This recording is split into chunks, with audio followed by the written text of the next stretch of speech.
और इन तमाम आरोपों के बाद कानून मंत्री कार्तिक कुमार ने खुद को बेकसूर बताया है।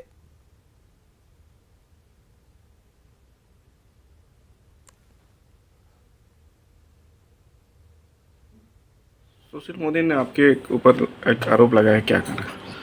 देखिए, हलफनामा में सब अपना मंत्री विधायक जितने होते हैं सब देते हैं, सब में दिया हुआ है, उसमें कहीं कोई इस तरह की बात नहीं है। और दानापुर कोर्ट का एक लेटर है जिसमें कार्तिक कुमार की गिरफ्तारी पर 1 सितंबर तक रोक है। तो दानापुर कोर्ट का लेटर है। इस लेटर के मुताबिक कार्तिक कुमार की गिरफ्तारी पर 1 सितंबर तक गिरफ्तारी पर रोक है। वो लेटर और उसमें जो आदेश है उसको हम आपको इस वक्त टीवी स्क्रीन पर दिखा रहे हैं। और मोकामा के बाहुबली विधायक अनंत सिंह के करीबी कार्तिक सिंह नीतीश सरकार में विधि मंत्री के शपथ लेने के बाद नए विवाद में फंसते नजर आ रहे हैं। कार्तिक सिंह की पत्नी मोकामा थाना क्षेत्र के शिवनार पंचायत की मुखिया हैं। हाल के दिनों में कार्तिक सिंह ने एमएलसी चुनाव लड़ने का काम किया था, जिसमें उन्हें पहली बार चुनाव लड़ने के बाद सफलता मिल गई थी। आरजेडी खेमा में होने के चलते महागठबंधन सरकार में उन्हें 16 अगस्त को शपथ दिलाए जाने के बाद विधि मंत्रालय का जिम्मा सौंपा गया। पूरे मामले में मंत्री के नजदीकी की माने तो सुपरविजन के दौरान कार्तिक सिंह का नाम प्राथमिकी में आया था। जो पूरा मामला पूरे एमएलसी चुनाव में हलफनामे में दिया गया था। मोकामा थाने में वारंट भेजी गई है। विधि मंत्री के रूप में एमएलसी कार्तिक सिंह के शपथ ग्रहण के बाद एक नया मामला सामने आया है। हाल से लगभग 6 से 7 साल पूर्व राजू सिंह के अपहरण के मामले में कार्तिक सिंह को वारंट जारी की गई है। बताया जा रहा है कि दानापुर कोर्ट ने यह वारंट जारी किया है। हालांकि कार्तिक सिंह के नजदीकी लोगों से जब हमारी बात हुई, उन्होंने बताया कि पूरे मामले में सुपरविजन के दौरान विधि मंत्री का नाम एफआईआर में लाया गया था, जिसे पुलिस ने जांच के दौरान हटा दिया। अभी हम खड़े हैं बाढ़ के एएसपी ऑफिस में, जहां एएसपी अरविंद प्रताप सिंह से पूरे मामले की जानकारी लेने पहुंचे हैं। बताया गया कि एसपी किसी अनुसंधान में कार्यालय से बाहर निकले हुए हैं। विधि मंत्री का वारंट को लेकर पूरे मोकामा और बाढ़ में खलबली मची हुई है। बताया यह जा रहा है कि कुछ ही देर के बाद विधि मंत्री पटना आवास में मीडिया से अपनी बातों को रखने के लिए सामने आ सकते हैं। अनिरुद्ध, न्यूज़ 18, बाढ़। और वहीं कार्तिक कुमार पर नीतीश कुमार ने प्रतिक्रिया दी है और कहा है कि मुझे इसकी जानकारी नहीं है। न्यूज़ 18 ने सवाल पूछा और उस पर सीएम नीतीश कुमार ने कहा कि कार्तिक की जानकारी सीएम को नहीं है। उनको वारंट जारी हुआ है सर कार्तिक के पे? नहीं, वो नहीं पता, इसके बारे में जानकारी हमको भी है। उनको वारंट जारी हुआ है सर कार्तिक के पे? नहीं, वो नहीं पता, इसके बारे में जानकारी हमको भी है। और हमारे साथ अमित जुड़े हुए हैं। अमित, यही सारी वजह हैं जिसको देखते हुए विपक्ष बीजेपी ये लगातार कह रही थी कि ये सरकार ज्यादा दिन तक चलने वाली नहीं है, क्योंकि वो अच्छी तरह से विपक्ष जानता है कि इस तरह के मामले सामने आएंगे और इसमें सरकार को घेरने का मौका मिलेगा। तो कुल मिलाकर यह कहना गलत नहीं होगा कि मंत्रिमंडल के विस्तार के साथ ही सरकार एक तरह से आरोपों से घिरती हुई नजर आ रही है। देखिए, बिल्कुल जिस तरह से मामला सामने आया है, कार्तिक सिंह के ऊपर जो मामला आया है, तो जाहिर सी बात है कि विपक्ष जो है वो अलग होगा और ऐसे मौके की तलाश में एनडीए से अलग होकर महागठबंधन के साथ है और सरकार गठन के लिए कोशिश और अब सरकार बन चुकी है। तो ऐसे में बीजेपी जो है वो लगातार है। बीजेपी के प्रवक्ता जो है, जब उनसे हमारी बात हुई तो उन्होंने कहा कि देखिए, सरकार जो है वो लॉ एंड ऑर्डर चलती है और नीतीश कुमार जो है अब तक चाहते रहे हैं कि हम किसी को फंसाते नहीं, बचाते नहीं। तो फिर ये जो कार्तिक सिंह का मामला है, इसमें खामोश क्यों है और ये क्यों कह रहे हैं कि उन्हें पता नहीं है? देखिए, सबसे बड़ी बात है यहाँ पे अली कि जो कार्तिक सिंह है उनसे जुड़ा मामला है, वो मामला कोई साधारण मामला नहीं है बल्कि अपहरण का मामला है। कोई साधारण मामला नहीं है बल्कि अपहरण का मामला है। कोर्ट में ये मामला जो है वो विचाराधीन है। लेकिन इसमें एक बात ये भी गौर करने वाली बात है कि कोर्ट ने वारंट जारी किया।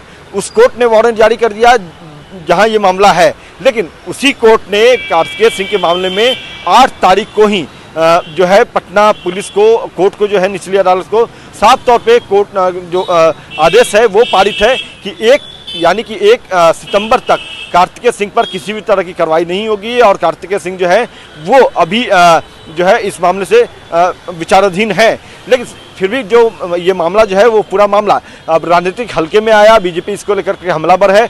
लेकिन गौर करने वाली बात ये है कि जब कार्तिकेय सिंह को न्यायालय से फौरी तौर पर, आंशिक तौर पर नहीं, फौरी तौर पर राहत मिली हुई है, तो जाहिर सी बात है कि कार्तिकेय सिंह जो है वो शपथ ग्रहण समारोह मुख्यमंत्री को नहीं होगी, क्योंकि यह मामला जो है इस पर अभी कानूनी जो है जांच अनुसंधान चल रहे हैं, कोर्ट में मामला विचाराधीन है। तो जाहिर सी बात है कि कार्तिकेय सिंह का कहना भी है, कार्तिकेय सिंह से जब उसने बात किया तो कार्तिकेय सिंह ने कहा, देखिए ये जो मामला है इसकी जानकारी हमने ऑलरेडी पहले ही अपने हलफनामे दे रखा है। जब एनएलसी का चुनाव हमने लड़ा तो इस हलफनामे में है और ये अभी आरोप सिद्ध नहीं हुआ है। तो आरोप जो है वो लगे हैं, आरोप का अनुसंधान किया जा रहा है।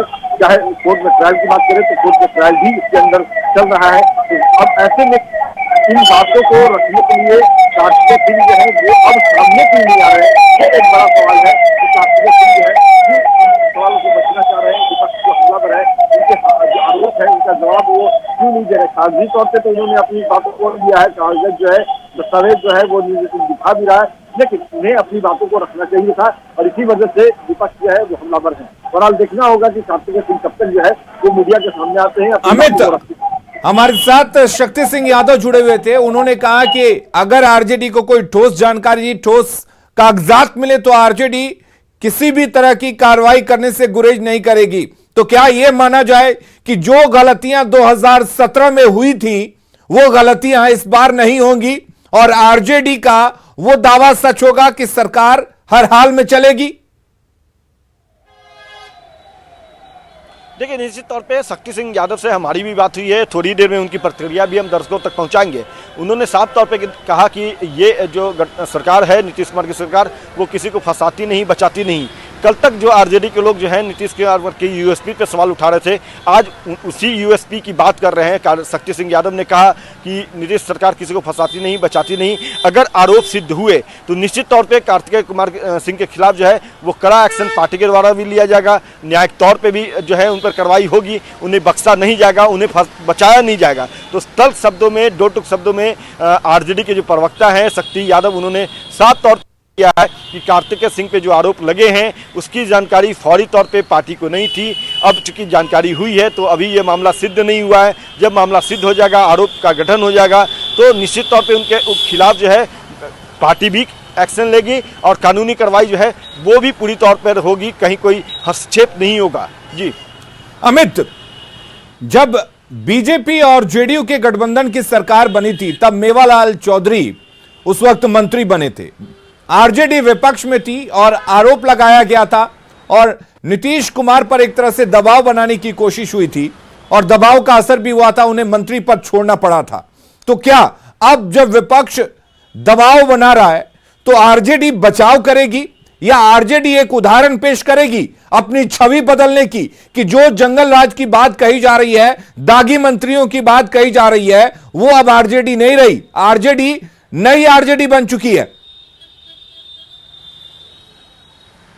देखिए, निश्चित तौर पे तेजस्वी यादव ये बात बार बार कहते हैं कि आरजेडी अब वो पहले वाली आरजेडी नहीं है। आरजेडी अब नई आरजेडी है, A to Z की पार्टी है, युवाओं की पार्टी है और इसमें गलत करने वालों को प्रश्रय नहीं दिया जाता है। ये बात जो है तेजस्वी यादव कहते रहे हैं और अब चूंकि ये मामला जब सामने आया है तो जाहिर सी बात है कि इस बात को प्रमाणित करना भी होगा, सिर्फ कहने से बातें नहीं चलेगी।